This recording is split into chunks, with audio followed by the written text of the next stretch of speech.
Rabbi इश्रह ली सदरी व यस्सिर ली अमरी वहलुल उक़दतम मिन लिसानी यफ़क़हू क़ौली। इस वक्त जो भी फ़लस्तीन के हालात हैं, फ़लस्तीन ने ये हालात मुतअद्दिद मरतबा इस खित्ते ने बहुत पहले भी देखे हैं।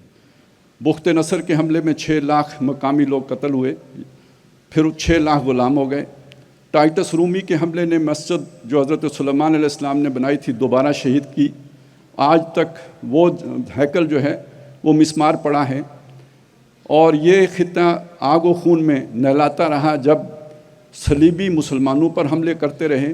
मुसलमानों के हाथों से ये निकला और फिर अल्लाह ताला ने सुल्तान सलाहुद्दीन अय्यूबी के ज़रिए से ये खित्ता दोबारा मुसलमानों को दिया, और फिर 1924 में ये हमारे हाथ से 1915 में फिर हमारे हाथ से निकल गया, और 17 में यहाँ पे यहूदियों के नाम पर अश्कनाज़ी आके आबाद होना शुरू हो गए। ये यहूदी नहीं है, इस मगालते से निकल जाएं।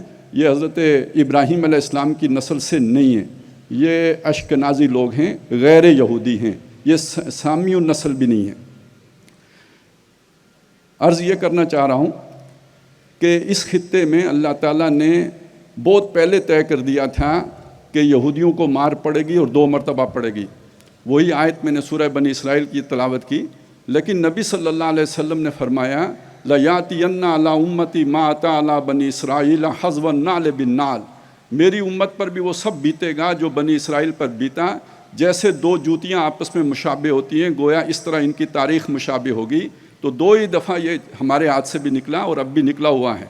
सूरह बनी इसराइल के आखिरी रुकू में बताया कि ये 2 दफ़ा की मार पड़ने के बाद एक तीसरा मौका भी आएगा, और जब वो तीसरा मौका आएगा जे ना बेकुम लफीफ़ा, हम तुम्हें फिर लपेट के ले आएंगे। अब ये तीसरा मरला है जिसमें बनी इसराइल वापस लिपट के इस खित्ते में आके आबाद होना शुरू हो चुके हैं। 100 साल हो गए आबाद होते, और अब आगे दर हकीकत हमें ख़बरें मालूम हैं जो हदीस में दी गई हैं, और ये उनका ग्रेटर ग्रेव यार्ड बनेगा, अगरचे कि वो इसे अपना ग्रेटर इसराइल बनाना चाहते होंगे।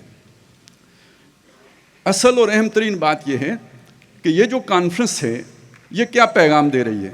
ये पैगाम दे रही है कि ये जो फ़लस्तीन है और बैतुल मुक़द्दस है और मस्जिद अक़सा है, इसके लिए तमाम मज़हबी मसालिक एक हैं। हमारा इख्तलाफ जो बताया जाता है तफ़रक़ा है, वो तफ़रक़ा नहीं है। हमारा इख्तलाफ है वो छोटी छोटी बातों पे है, इस बड़े मसले पे हम सब एक हैं। असल तफ़रक़ा मज़हबी इख्तलाफ नहीं है, असल तफ़रक़ा सियासी इख्तलाफ है, जिसकी बुनियाद पर 58 मुल्क बने हैं, और जिसका जो एक प्लेटफार्म है OIC, वो कुछ करने की पोजीशन में नहीं है, और जो करते हैं वो तक़सबुहुम जमीअम व कुलूबुहुम शत्ता की सूरत में करते हैं। जो कुछ फ़लस्तीनी कर रहे हैं वो हमारा फ़र्ज़ कफ़ाया नहीं है, वो अपना माज़रतन इला रब्बिकुम कर रहे हैं। हमारा फ़र्ज़ हमारे सर पर खड़ा है, और हम अपना फ़र्ज़ तब पूरा करेंगे जब पूरी उम्मत मुस्लिमा तमाम सियासी और मज़हबी इख्तलाफात ख़त्म करके उनकी पुश्त पर एक बुनियाद मरसूस बनकर खड़ी हो जाए। ये असल हमारा पैगाम होना चाहिए। हम मज़हबी लोगों ने मुत्तहिद होकर आपके सामने मिसाल कायम कर दी है।